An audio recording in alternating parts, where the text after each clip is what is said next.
かすみゆく景色の中にあの日の歌が聞こえる He reo waiti e topana ki Hapāni. 桜今咲き誇る切なに知りゆく E haere ngā miharo rawa tēnei, kei te peka atu e tahi o mātau no te pātū ki tāwahi, ki Hapāni, ki te whakatairanga i tō mātau ahurea anō hoki, e hara mō mātau anahe o te pātū, mō mātau katoa kei roto i tēnei te momo pakihi tūrihi nei.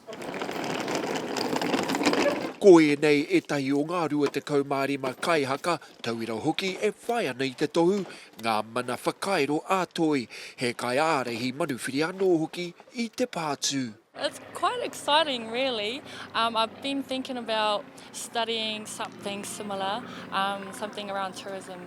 Because I live in Murupara, it's kind of a bit of a travel, experience. It's exciting and I'm looking forward to it. Ko te whāinga kia whai wāhi atu nā iwi katoa nā rangatai ki te ako, ki te iwi nā kaupapa hi roto i te ao Māori. Very, very excited. Dream destination.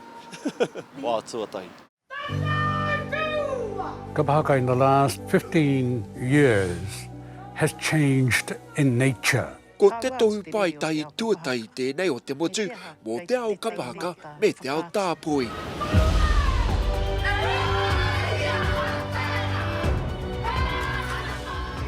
Ko tā mātou karahe, ia rā ka whakamahi a e mātou i tēnei mea te kapahaka, ka whāki o tātou kōrero tuku iho ki ngā tūrihi no tā wahi. Ia rā. Koe anō, kei a mātou ka whakatinana i tahi āhuatanga, rā ko te whakāturanga, te taha whakāturanga. Koe anō, kei tā te ringa o te Awanuiarangi, nā rātou anō te tohu. E ai ki ngā tatauranga i eke te uara o ngā paki Tāpoi Māori ki te kotahi piriona tāra i te taurua mano rua te kaumātoru. He ao e kōkirihi ana e ngā tauira nei. Since I'm living in such a small town, I get to experience all that, and I'm just going to let my family know there's more out there in the world that they can do. And I'm here for my little cousins and my siblings as well back at home.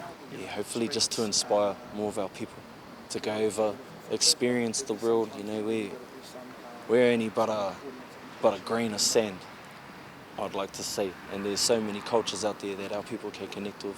Ki te kite e rātou e puawai ana, e whai ana i tā rātou wawata, me o rātou moimoia, kia eke rātou ki te tike i rauto i tōna ake mana, nā rātou anō tērā.